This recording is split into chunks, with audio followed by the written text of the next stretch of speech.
Hello, mate. Hello, how's it going? All right. Looking a bit different. I don't know what number this is. I'm just past it. I don't care anymore. Yes. Nice t-shirt, mate. I like your t-shirt too. Nice medal, mate. Nice medal. Yes. We did it.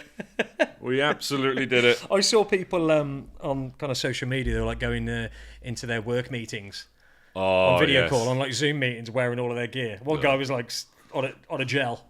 Just having a little sports gel. He was like this, just eating his sports gel on the Monday morning. I was just using this like a pass trying to get into the building. Why is it not working? Mate, it was the underground bit I liked. Yes. It was like a free pass on the underground. You just show it, wouldn't you? Show it. Free travel. And I could just go anywhere I like. Awesome. So, are you recovered? I think so. I actually went for a run. Was it yesterday or the day before? First run since the marathon. How'd that go? Do you know what? It went okay. Was it? Yeah, 5.5k. Just to see how the legs are going. Can we? I just want to touch this bit, which I thought was fucking hilarious. The day before, I think so. This was on the Friday. You were shopping for trainers. Yes, that's right. Yeah, yeah. So apparently, before you do a marathon, you're supposed to do some training. Yeah. That's the first mistake I made. And you're supposed to run in the trainers that you've been wearing for that bit of training. Yeah. Obviously, I realised the trainers I had. This is the best bit. Yeah, these are the best. So these are the trainers I wore for the Paris half marathon, and I was wondering why I had bad knees. I thought they were running trainers, and then I was like looking at everybody else's training, going, "Mine are slightly different." Yeah. Running trainers look different, don't they? They do look different. Like they look like space age foamy and everything else like that. So mine were very different. Took a photo of it, put it on ChatGPT. Said, "These trainers for like, dude, these are slippers." Yeah, these are clogs, wooden clogs. Yeah, you Dutch bastard, what are you doing? And it just said, "No, these are like for 5Ks or like going to the gym." Yeah, I was like, "You need some proper trainers." So yeah, Friday I had to go to Up and Running in town. Up and Running Street, big up and Running Street. Thank you very much. They sorted me out. They recommended some trainers. Said size up, size half a size up as well. Protect your toes and your toenails. So yeah, ka-ching, bought the trainers and some shorts because you need those as well. And yeah, do you know what? Did you notice a difference? I noticed a difference. Yeah. I noticed a difference. No pain in the feet. Yeah. Absolutely fine. No blisters, no toenails coming off. Of course. Yeah, you were in a right state last time. So yeah, I think last time I had like I took my shoe off and there was a horrible bloody sock with half a toenail stuck to it, which is nice. Yeah. So no, this time, but yeah, I'm not going to pat us on the back too much, but I'm amazed that with zero training and then just rocking up there. Yeah. Which isn't recommended, by the way. No, definitely not. Definitely not recommended. We've learned from that mistake. But the sheer willpower of just forcing ourselves to get round there. Yeah, God, it was as well. And I understand what people say about dark times. Yeah. Like, it starts off really... I was convincing myself, like... Sun's shining. Oh, it's so Everyone's good. Everyone's like, woo, getting excited. And like, all the support staff are going, you guys are all amazing. And we're like, got it. Yeah, I know we are. Yeah. And then, like... And then, yeah, you hit this horrible part. I think mine was about 25k through. Yeah. Just hit this, like... horrible straight bit. Do you know where you can see the runners coming back from Canary Wharf? That did me. That straight bit. And because I was looking, because you're looking at the sun, you could see what mile there. 35k. Yeah. And then we were like, I think the start of that bit's like 21k or 22k. Yeah. I'm like, oh my God, there's another 13k before I can loop round and get back to there. And you're starting to... And they were hanging as well. You could see them coming back. They look in shit state. Yeah. And they're way ahead of me. Yeah. Oh my God. I've got that to look forward to in a minute. You start hitting that dark place. Yeah. And it's difficult to get back out of it, but you just got like one step in front of another. Yeah. Yeah. Yeah. I did not give that the respect it deserved. Personally, this is just me. I was humbled. About 14 miles in, I was massively humbled. Oh yeah. And it wasn't even my heart and lungs that were giving out. That wasn't the problem. No. It was just the mechanics of my body were going, nah, mate. Nah. Exactly the same here. Hamstrings, feet were just... The lack of training, like the hip getting sore on the left-hand side. Yeah. And you're readjusting your run technique. So then your right side, your calf starts going. But you're breathing absolutely fine. Yeah, fine. But yeah, you realise that's why you do the training. Yeah. Yeah. So it was... I think, we should probably just talk about it a little bit. Like, it was a slick event, wasn't it? I mean, the amount of people that were there, clockwork, it was insane how well was it 60, organised. just under 60,000 people? Yeah. and they've organised it in such a way, like the waves. It's just a wave to go there, where you drop your kit off to be collected after the event, and so there's massive trucks. Yeah, everybody knew what they were doing. Yeah, it was amazing. So like first time London marathoners, we turn up Greenwich Park, and we're just like walking around, and like. Was no stress, was there? No. We knew exactly what to do. Well, I was partly stressed when I needed to go for a wee, and I saw the queue, and I was like, "Oh my god, the queue! That's the queue." That must have been over a kilometre. Luckily, long. that wasn't for the urinals. No, the men's and the women's urinals were much more easy to access. They were moving quickly, but the standard portal cabins, the queue was insane. I was a bit stressed when I saw that, but it was slick, and it started well. Atmosphere was amazing. The people there were just like the supporters. Yeah, like something else. It's what does someone say? It's the closest feeling you'll ever get to being like a footballer. Yeah, with people just chanting your name, shouting it. Superb. People were because obviously I had Gaz on there. Everyone kept. I've not been called Gazza since I was like at school. Go on, Gazza! Go on! You got this, Gazza. At first, it's like and then after a while, you just like stop shouting my name. Jesus, when you get to about 30 kilometres in, and you're just like you're walking, barely walking, and the people are going, "You've still got this. You can do this." No, I haven't. And it's just like thumbs up. Yeah, I've got this. But it just what an effort. Yeah, it was something else, wasn't it? What an effort. It was something else. The support around there is like hitting Cutty Sark is a big milestone. That was it? cool. Just going around there and the noise that comes from that section. I didn't get a chance to actually take too much in of the actual ship itself. No, neither did I. Because I was just like... Well, I knew Mish had been texting me saying that she was around there somewhere. So a lot of it, you don't want to miss the people you know, do you? No. So a lot of it, you're kind of just looking left and right because you don't know where they're going to be. So you're not really paying any attention to actually what's going on around you, like the ship. Yeah. You know, so you're constantly like looking around. Scanning the crowd. And the other thing is like everyone's shouting your name. Yeah. So you don't know if it's your partner or whatever that's shouting your name, or if it's just some random. But yeah, I didn't take much in. The Tower Bridge, that was awesome. That was a struggle. It was like this long incline. Yeah. But then you see it in the distance, but then you see everybody else getting like really pumped up for it, and then you try and get pumped up because you know as well the BBC have a camera there. Yeah. And you don't want to be blowing out your arse. No. Well, even though you are blowing out your arse, you don't want anybody to see you blowing out your arse. Yeah. So you fake it and you get a good run on just for the camera. I looked at some of the photos. There was a lot of photographers as well, wasn't there? So you can buy the photos online. And I bought them like 40 quid. It's amazing how many photos there are of you and how few of them you want to show to anybody. Yeah.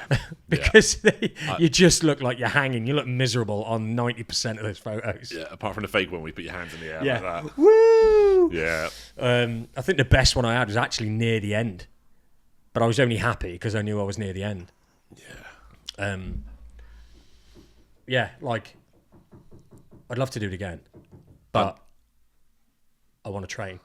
I didn't, like I said, but I didn't give it the respect it deserved. No. And the other thing is when you realise how many people apply to do it and never get in. Yeah. And we were fortunate enough to do it because we were doing it for Ambitious About Autism. Something about I finished it and I was like, I need to give that the respect it deserves next time round. Just need to train. Do you know what? I got 2/3 of the way round and I was saying never again. I am never ever doing a marathon again. Not weird. A chance. And then I finished it, and I said something similar. And then the following morning, I said, I know what's going to happen here. You could feel it already. I could feel it, because I know what we're like. We would just go, that time, if we had trained, could we get it down considerably? That's it. That's what you start doing. It's like, if I could do that without any training, what can I do with training? Yeah. And then I messaged you and you're like, we're doing it again, aren't we? Yeah. It's like, we're doing it again. So we're going to try our best to represent Ambitious About Autism next year. Yeah. We should probably thank everybody, actually, for all their donations. We should. We'll come back to that, yeah. So we're going to try and do it next year. But because we've done the London Marathon, we know that's one of the Abbott's majors ticked off. We signed up for that the day after. In fact, you sent me a screenshot, and I was like, "Well, I've got to sign up for it now." Yeah. So we know there could be a place in Berlin next year. Yeah. That would be 2 of the majors ticked off. So what are this? Is it 7? I think there's a 6-star medal, which 6. is the original one. So that's London, Berlin. Then we go to Chicago, Boston. Yeah. The tough one. Yeah. New York, Tokyo. Tokyo's probably one of the last ones people do, just because getting there would be hard. Rough. Yeah, and Boston's incredibly hard to get into as well. Is it? Yeah, they're quite strict on you've got to be able to run under a certain time. Yeah, so that's us out. Unless you get a charity space or a sponsored space or something like that. But yeah, they're the 6 original ones, but Abbott's have extended it now where I think Sydney's now counted as a major, and they're thinking about introducing Cape Town and Shanghai in the future. Oh, wow. But even if they do, there's still the 6-star medal that Cape you get Town for the would be original. amazing. Oh, yeah. Shanghai would be amazing. All of them would be, yeah. I think Wow. Shanghai does have issues with the air quality. Yeah, I can imagine. Sometimes, Yeah. so that's something to bear in mind. But yeah, to do those 6, Wow. and to do it for Ambitious About Autism, Yeah, it'd be so cool. would be something Yeah, special. to do all of those for the same charity. All of those Yeah. for the same charity would be amazing. Yeah, it's weird how we've gone a bit psycho since not wanting to do any running ever again. Now we want to conquer it all. Now we want to do all the running. We want to do it all. The training is just totally zoned in. We're all looking at kit to buy. Oh, like going out for training runs post the marathon as well now. Because, we signed up to do the Oxford Half. Yeah. Literally, I think 2 days afterwards. We're like, we did, hey, let's go and do the Oxford Half for Ambitious About Autism. So we've got that in October. And I think what's the really fantastic thing as well is we have somehow convinced or bullied some other dads who have been on the podcast previously for the first time to get their shoes out, start training, and they've signed up to do the Oxford Half as well. They have, and you know what? It didn't take a lot. It didn't take a lot. It wasn't and I think for me, and I know you're the same, we've talked about the whole being around. What's going to happen? You know, when we're no longer here and stuff like that. And you very quickly, if you think, again, this is just me. I know because I didn't put the effort in to train, didn't give it the respect it deserved. You then start. You talked about it. We talked about this whole being around as long as we can for our kids. Yeah. But if we're honest with ourselves, are we doing everything we can 100% no. to be around as long as we can for our kids? Me personally, I'll do it when it's convenient. Yeah, same.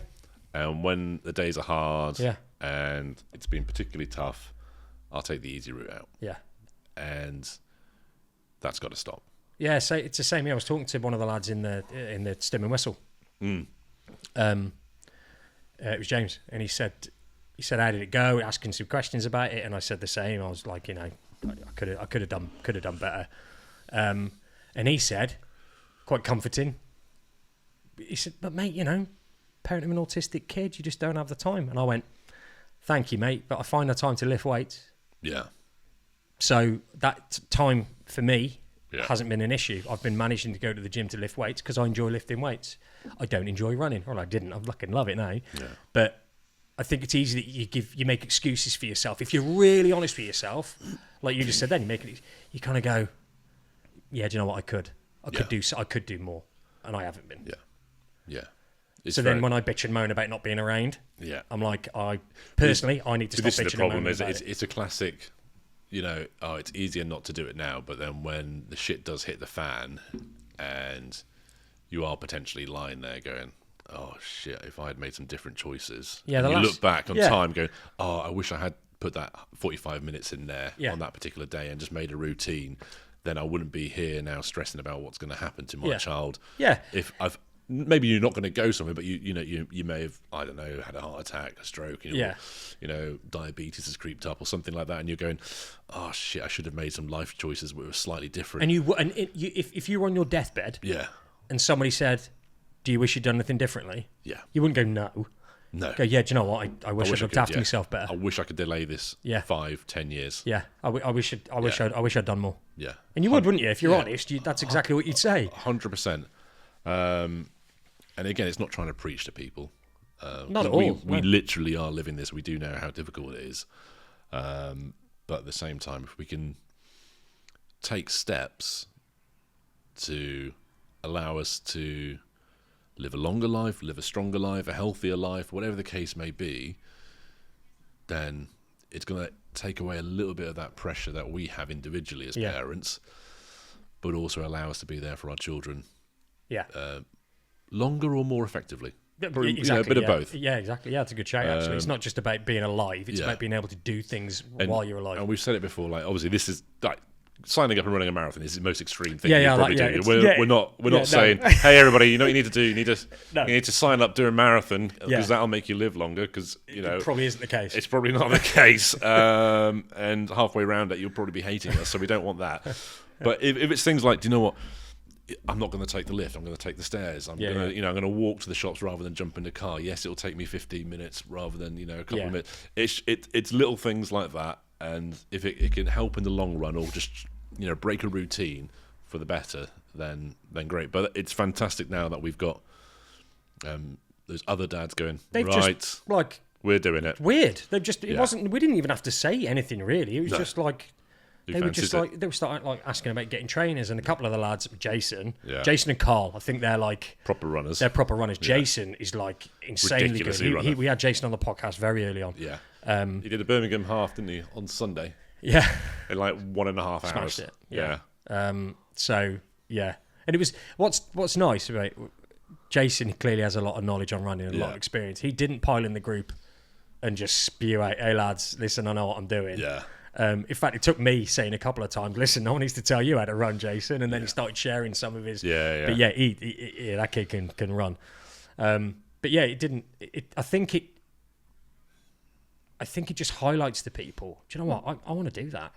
Yeah. It certainly did for me. I even though I did the marathon, watching other people doing the marathon, George Lewis, for example. George Lewis, he showed some of the training he was doing, and you're like, should have done that. Yeah. Yeah, I should have done that because I think I would have enjoyed it more. I think I would have had a better time. Yeah, definitely. It was less. I'd have been doing less limping. Yeah. I did see the videos. They were special. What did Mish say? I think you went to. There's a video of you going to the car in the car park. Yeah, and it took so long the car locked itself. It took so long to get there. The car relocked itself. It was just it was funny. I remember seeing. Might be the next day, but they were showing like was it elite runners? Somebody might have dropped it in the group. Yeah. Like elite runners after a marathon, and they were just walking normally. Yeah. And then it was like the good amateurs. Yeah. They were like, looked a little bit stiff, and then it was like everyone else. And it was just struggling to walk down and the stairs. And that's what everyone was like on the underground after. Yeah. Everyone was just struggling to get downstairs and limping and. Like as I said afterwards, obviously, Mish was there for you. Charlotte came down for me, but they covered some miles just trying to go from like, hey guys, we'll meet you. We'll go to Greenwich with you guys. They were there. They were there at Greenwich, and they go, we'll meet you at Sark. And I didn't even think about the logistics, but they were like, yeah, the tubes on those days for spectators and supporters were horrendous. So they managed to go to Sark. I completely missed them. I must have run past them. Did they see you? I don't think they did either. No. Then they went to like another point. Yeah. And apparently they were like. Where did they go after that? Was it Canary Wharf after that? Maybe. It might have been just before Canary Wharf, and they were shouting my name. Yeah. And they've just got a video of me like completely oblivious, like in a state of complete shock, just wandering around like, what's going on? Walking backwards. Yeah, and they're like shouting my name. I completely ignored them, but then I saw them, I think, just as you come out of the tunnel. Yes. Yeah. They were right at the end on the left-hand side. Yeah. Mish caught Sean as well, didn't she? She did, She caught Sean at Cody Sark, but she filmed him, and she was going, Sean! And this is Sean that got us involved in this shit show in the first place. Yeah. And apparently he just went thumbs up, like he didn't know it was them. He was just so used to people shouting his name. Exactly. What a legend. What an absolute legend. Even when he's not running. Yeah. And then again at... was it mile 25 when Ambitious About Autism had their I missed base? That completely. Oh, I saw it. That gave me a proper boost. Mate, I could tell the photos. Oh, man, I was smiling so much when I saw them, But there's little checkpoints that keep you going, isn't there? Like, I thought, I'll see them here, I'll see them there. And it just gives you a little boost. When you know where they're going to be, it gives you that, okay, I'm going to get there. Okay, now I've got to get to the next point. Yeah. it was just incredible, mate. It was just incredible. And Sean, wow, for somebody that's never run before, what did he do it in? Was it just over 5 hour 1 minute or something ridiculous like that. He ridiculous. did. I was on so good. My phone buzzed. It was like, Sean has completed the half marathon. I was looking at the time, going, what? Yeah. How has he done it in that time? Yeah. Garmin's Garmin's are an interesting tool for running, aren't they? Liars. Absolute liars. In fact, it's a meme, isn't it? I keep seeing it on Instagram Reels. Yeah, how like it tells you you've done 20k, but then the 20k point you don't see for another k and a half. Yeah, it's like it lies to you. Lies. Don't tell me I've done a distance I haven't done. Well, actually, I think you have done it. I think these are probably accurate, and for some reason, the point. I don't know. I think you like mine was saying you've done 20 kilometers. I'd be like, oh, thank goodness, I've done 20 kilometers, and then like 600 meters later, I'd see the 20 kilometer marker on the road. Yeah. And that started to piss me off because I was like, that happened all the way. Because you start counting down, going, hey, there's only another 22 kilometers to go, and you think like I'm almost at 21 kilometers to go, and then that marker comes up, and you go, how? Yeah. How? It just starts really upsetting you. But what a lot of people said is obviously you're dodging people, you can be running around people, and that adds the distance onto your Garmin as well. So like that cumulative, steps. So like when I finished the marathon, which is 42 kilometers, I stopped my watch and it said, "Congratulations, you've done 44 kilometers." I was like, "No, I didn't sign up to do 44. I signed up to do 42. What's going on here?" But yeah, apparently there's a blue line that you're supposed to follow, and that's on kind the of the true, course, which is the true measurement of the 26 point whatever it is miles to justify it as a marathon. So they always say like stay as close to that blue line as you can. Right. But I'm just like wandering around. Yeah, I'm deliriously. I was just this is it. So having rhinos overtake me. The rhinos. Having a guy dressed as a Raydoc shower gel overtake me. Yeah, there's a dinosaur, a velociraptor. One of the ambitious about autism guys was running around with a air conditioning unit on his back. Fair play to him. Yeah, it's things like that. I'm like, I got nothing to moan about. This is it. Then I saw is it Manny from Wolverhampton? Yeah. Absolute legend. I think. Did you see him? I was tracking him for about 3k, and then afterwards I heard the story that he'd literally walked from Wolverhampton, to London to do the marathon. Yeah. Did the marathon. Yeah. Did he walk back? He may have done. Probably. He may have done, but I was like, how on earth have you done that? Yeah, mental. Some of the stuff, the feats. I mean, it's just incredible. Is that? Yeah. Was that that lad who carried the fridge? Yeah. Yeah, obviously raising awareness because of was it genetic? Yes. God, what's the word? Dementia. Yeah. Because he's got the gene. So him and his brother. I believe so. Both carry the gene, so it may start to affect them when they're in their 40s. Yeah. But wow, but that's one story of how many. Like everybody you saw had a story that day. Yeah, everyone was connected in some way to something. Some sort of charity, some sort of awareness, people with pictures of loved ones on them. Yeah. One guy, I think he ran with the trainers of his daughter that had passed away around his neck. Yep. You're just like, so humbling. There was deaf people, blind people. Oh my God. People in wheelchairs. People without limbs. Yeah. Just incredible day. Yeah, so like it when was you kind of the best of everybody, wasn't it? Runners and supporters. Like London, like that. It's the best of London. Yeah, and I'm usually quite a negative person about London. It's like, oh, we got to go down to London. Yeah, Londoners are like this. Yeah. They're not as friendly as Northerners. Yeah, and, that kind of stereotype. But I tell you what, that day there, crazy. There was. Everybody was supportive. Everybody, like afterwards, going on the tube, everyone's saying congratulations. That one, did you see the one guy that was on his own on the underground? Maybe with his girlfriend, and the other side was full of people, just cheering him, just all cheering him. Yeah.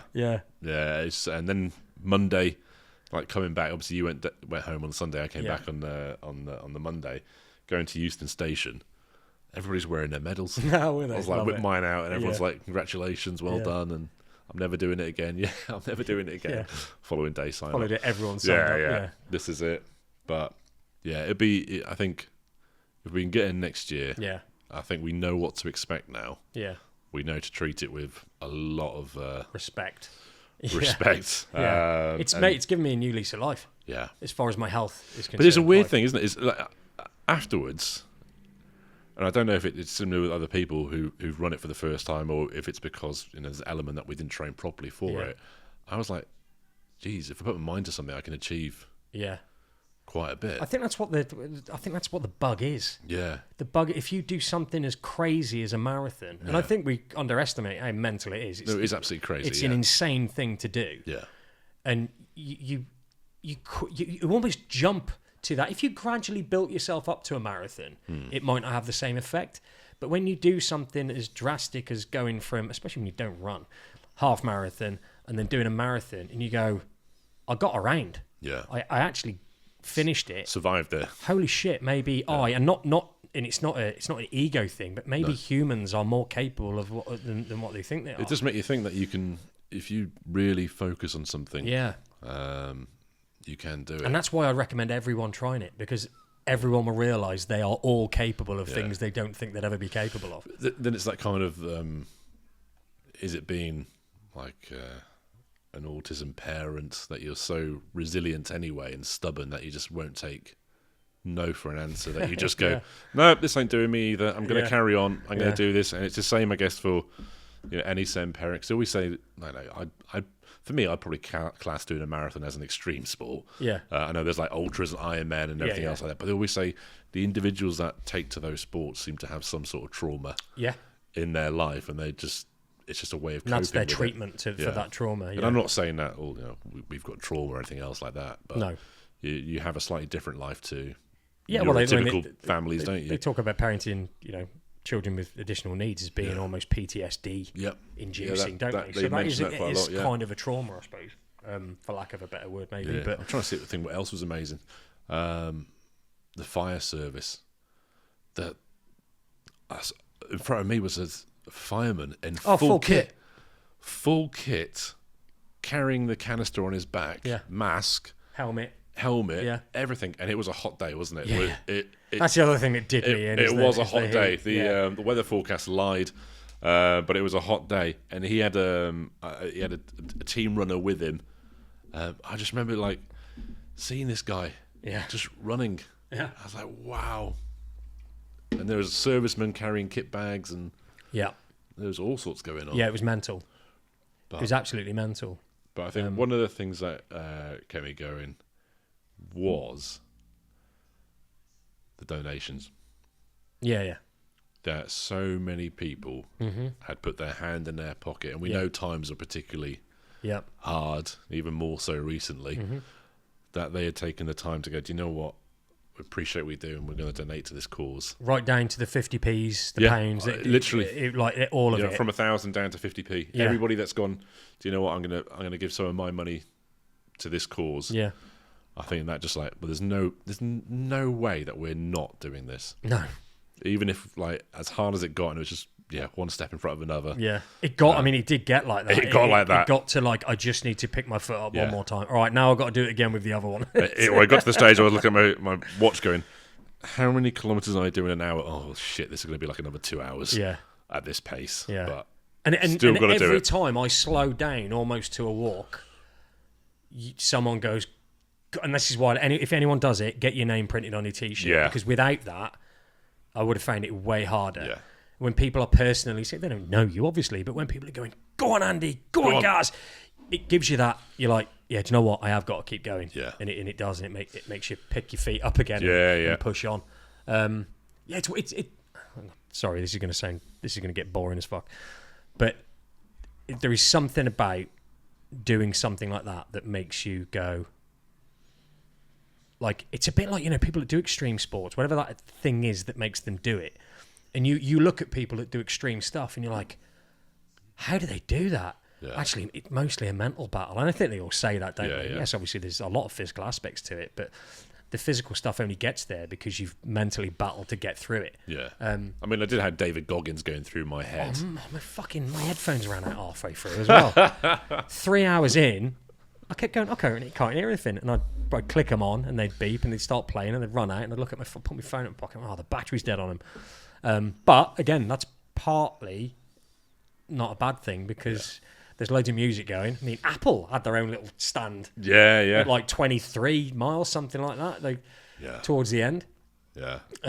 But all these people just shouting and stuff. I mean, there were certain places where there were pubs on corners, I was just so tempted. Just, you know what? I'll just have 10 minutes. Yeah. I'll have 10 minutes here. Yeah. Have a little drink. The people were wicked. There was one point where I had to stop because I had cramp in my left calf, and I just popped and I just leant up against the fence, and this woman came over and said, "You okay?" And I lifted my leg up. I'm just got cramp. I'm trying, and because I'd lifted my leg up, it made the cramp worse because obviously the muscle was working. And I looked at it, and it looked like it had gone inside out, and because it just really tensed up. And this woman went, "Oh my God!" And she went, "Has anyone got any crisps?" And I'm like, "Why the fuck is she asking for crisps?" And she got like salty crisps. Yeah. She went, you need some salt, and she went, "Eat these." And I'm like stuffing these crisps down, and then she gave me some electrolyte tablets. Like, she just had electrolyte tablets on it, and I had those, and mate, it like instantly popped out, and that was right outside a pub. And I carried on going a little bit more, and this guy had a bottle of, I think it was like an IPA or something, but in a bottle. And he went, "Here, you might have some of that." And I was like, "Fuck it," and I drank it. He went, "Have it, take it with you." And I was like, "I can't run around with a bottle of IPA, but thank you, mate." So it was just that vibe, like people were just so cool. It was just the amount of people that had turned their balconies into DJ decks. Yeah. That was pretty cool. Yeah. Going through some of the built-up areas, it was just the smell of barbecues. Yeah. People just having barbecues. Some of the Jamaican areas, there was a smell of marijuana. My God. Yeah. It was like they were all like playing, like they had the like steel drums and stuff like that, playing on the steel drums.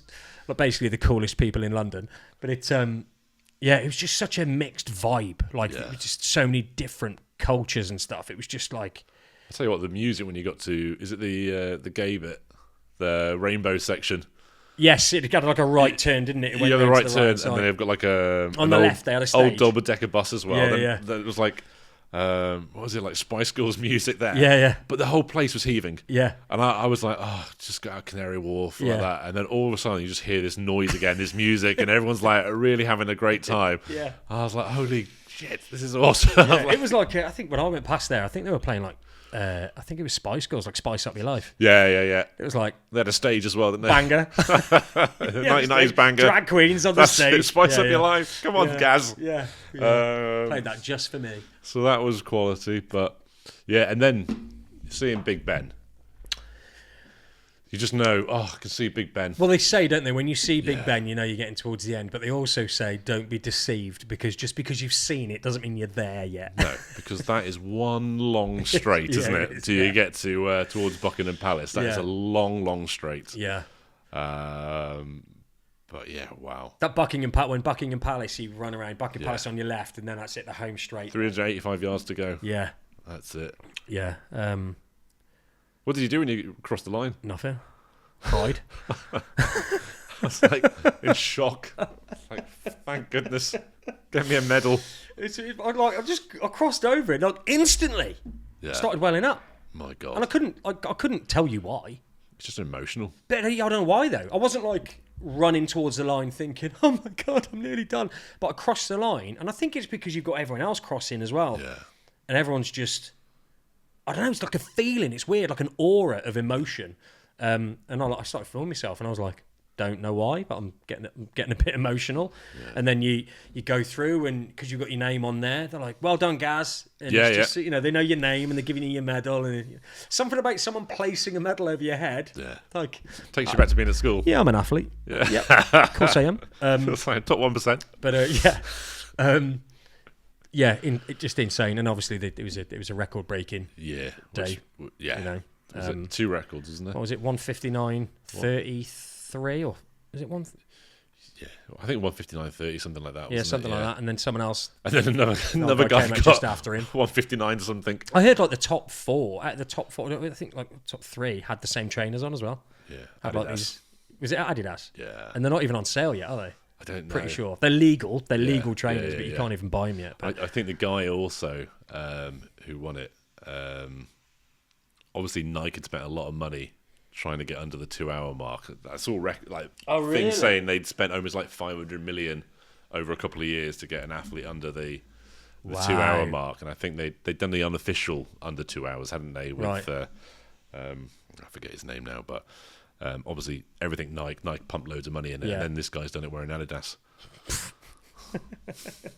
Awesome. Someone at Nike went, "Fuck." Yeah. Jesus. Was it Nike that put all those red all the advertising. They put loads of advertising up around London. That was Nike, wasn't it? Yeah, something like this the is red tough, signs but you're tougher. Yeah, that sort of thing. Yeah. Didn't they had a bit of a controversial one as well when they were like walkers tolerated or something like that? Yeah. They got in hot water for that one, didn't they? They did, which is why we're sponsored by. Not them. But no, I think I got emotional probably before we got too ambitious about autism. I started going, like, it started to hit me. Like, oh my God, I'm going to do this. I'm literally, because you spend that bit of time walking as well, which seems forever. And you think you're never going to get there. Because every time you look at your watch, it hasn't moved. It's gone backwards, if anything. And I think I just got to that stage and I could just feel the eyes starting to go like, oh shit, this is getting emotional. And I was just like, obviously thinking about, because what Andy in the group sent me a couple of voice notes during the run. And one of the, obviously they're all tracking us going around and sending like messages in the group. Keep going, lads, keep going. He sent me a really, really nice message. He goes, you've just done half of it, mate. You've just done half of it. He goes, you're doing well. Think of it like this. The first half, it's going to get me emotional again. Was this Andy Gunning? Yeah. He said the first half, you're running for everybody else's children. You know, we obviously ambitious about autism. He goes, the second half, you're running for Lydia. Yeah, nice. And I think that got me thinking. It got me emotional. And I brought it with me. I think you got one of these as well, didn't you? But there's the school. Thank you very much to the teachers at Lydia's school. I got handed this on the Friday before, just wishing us good luck. So, really appreciate that. That did help. And at that moment, I had these two things with me, a picture of Lydia as well. Yeah, so picture of Liddy. Had both of those in the pocket, and I remember just reaching into them and just bringing them out of that moment, just going, right, we've got this. Not long now. It helps, doesn't it? Yeah. That's why I had the double-sided picture of Thomas in one pocket. Yeah. That's funny. The school. I'm sorry, I'm telling this story. School. Oh God. Sorry, guys, I'm telling it. It is funny. So we had a note in Thomas's book saying that spent the day making Daddy a little good luck present for the marathon. And I was like, oh, that's lovely. That's really nice. And then we're looking through the bag. I'm like, where's this good luck present that they've made? And then we had a phone call. I think it was a phone call or an email from the school going, oh my God, we're so sorry. We've made this thing. We forgot to pack it. Oh no. But it was a thought that counted. It was a thought. But it was really nice that they did that. Yeah. It was really lovely of them. I love that school. I just think they're awesome. They're so good. To take the time to know that we're doing that as well, because we've not mentioned it to them. No. No, God, no. But we know they obviously... I had friends and family that didn't know I was doing it till I was in London. We did in London? Yeah, exactly. Why on TV? It was... but yeah. Real nice touch. Really nice touch. Really nice touch. Really nice. As you've mentioned, Andy Gunning. Yes. And this might be a good thing to do, mate. I think he's asked us to read something out for him. Shout out. A bit of a shout out. Because obviously we bitch and moan about where the system fails kids quite a lot. Yeah. Especially with all the white paper and stuff that we've done more recently. And he asked if we could share this. And I thought, what a nice touch. Yeah. That, yes, the system and certain services fail our kids and fail us as parents. But when they don't, and they do something amazing and deliver, exactly, it's worth giving a shout out. So I thought Andy 100%. It works both ways. I thought he was onto one with this. So if anybody ever does want us to read anything out, just let us know. Send us a message. Send us an email to hello@autismdadcast.com. Hopefully we'll see it. If we do, we'll read it out. Yeah. So this is from Andy Gunning. Massive thank you to Shropshire Paediatric Occupational Therapy and to Gay in particular. After our local authority decided our son had no sensory or physical needs for his EHCP, we were lost. Reaching out to Spot Limited for a private assessment was one of the best decisions we've made. From day one, Gay saw our son as a child, not a case. Her assessment was thorough, her report reflected exactly who he is, and her input during mediation was invaluable. The result, the local authority agreed to every recommended change and asked Gay to continue working with him as his OT. That tells you everything about the quality of her work. We'll keep recommending Spot Limited to every SEN family we meet. Our children's lives and education matter, and Gay lives that in everything she does. So thank you, Gay. Thank you to Spot Limited. That's amazing. I like that.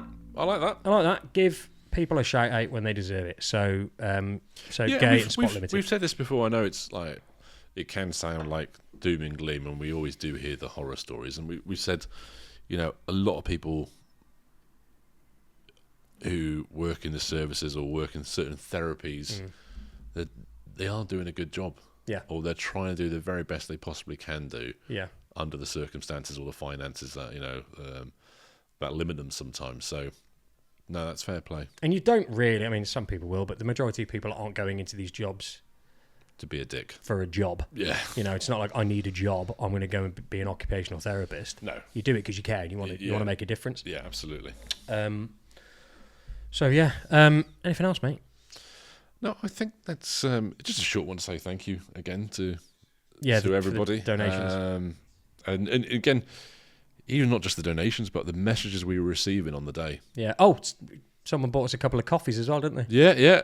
During the run. Yeah, thank you to them as well. Yeah, like just running. We've got if you want to support the show, because obviously as you can probably tell, we don't make any money from doing this. It costs money, but we do have a buy a coffee link in our profile on Instagram. You can go into Linktree, and if you want to buy us a coffee, you can do. And bless them, a couple of people did go there. Yeah, you said at the end, you went, a couple of people bought us a coffee. I think I bumped into you like halfway around the course, just after you had that cramp, wasn't it? Yeah, after I'd had the cramp, I was like, right, I'll carry on running. And I ran, and you were there in the middle. I was like... I got a tap on the shoulder, it was you. Hello, mate. And you were like, what the fuck? What are you doing here? Yeah. I just said to you, I was like, oh, my phone's just gone off. Someone's bought us a coffee. Yeah. It was really cool. Thank you very much for doing that. It does help. Really cool. The next thing is, keep training. We've got Oxford coming up. Yeah. And we're going to smash that. We're going to absolutely smash that. We've got some exciting plans as well for the rest of the year. We've got some really exciting shit coming. So watch the space, because this is going to be big. And then next week, we've got... it's Adam Parkinson. Mm. Okay. Adam Parkinson, next week, Monday. Yeah. You guys all know who he is. You've seen him on socials. Two Mr. P's. Two Mr. P's. He's one of the Mr. P's. He is one of the Mr. P's. So he's on next Monday. That's a long time coming. We've got a few more guests lined up that are exciting. Yeah. We've got Orin's coming on to talk about his app. Yeah, this is going to be good. This is one I would say, like, tune in. It's going to be very eye-opening. Yeah, because that is a piece of kit I wish we had. Yeah. Early on. We were blown away by it. I won't harp on too much about it because obviously let him explain. He could talk about it with his ear. But yeah, I'm really excited about this year. Yeah. Really excited. Some cool shit happening, and for me, I think for you, for all of us, and all the other dads that are in the WhatsApp group, this is giving me a kick up the arse. Yeah. To just be better. Yeah. Basically, in everything I do. Make changes whilst we can. Yeah. Yeah. Exactly. Whilst we can. Yeah. Do what we can while we can. But yeah, definitely. All right, mate.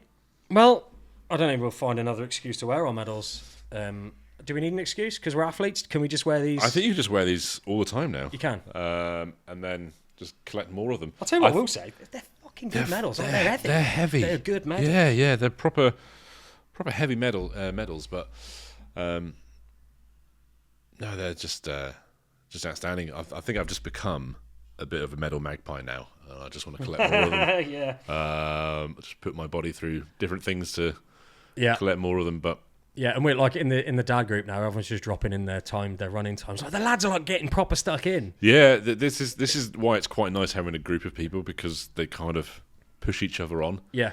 But in a supportive way. Yeah. As in, like, congratulations, well done, you've been out for a run, good stuff. And then also in a supportive way, it's why are you being a lazy bastard? Yeah. Get your shoes on, get out there. Yeah, like a bit dicks. Yeah, exactly. So it's a good support group. But yeah, it'll be great if we can in the future just have more mums and dads be part of something and have the same level of kind of support that we're experiencing now, but on a larger scale. Yeah. And we're going to make that happen. Yeah, 100%. Also, join the Discord because it's full of legends, and we just chat every day, and we go in the stim and whistle at weekends. Mm-hmm.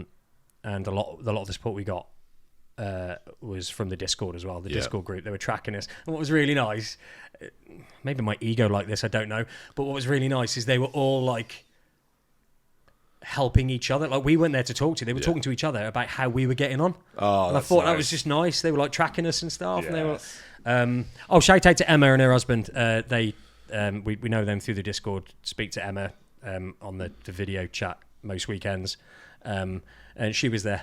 And they saw you. They finally got you on video. Oh my God!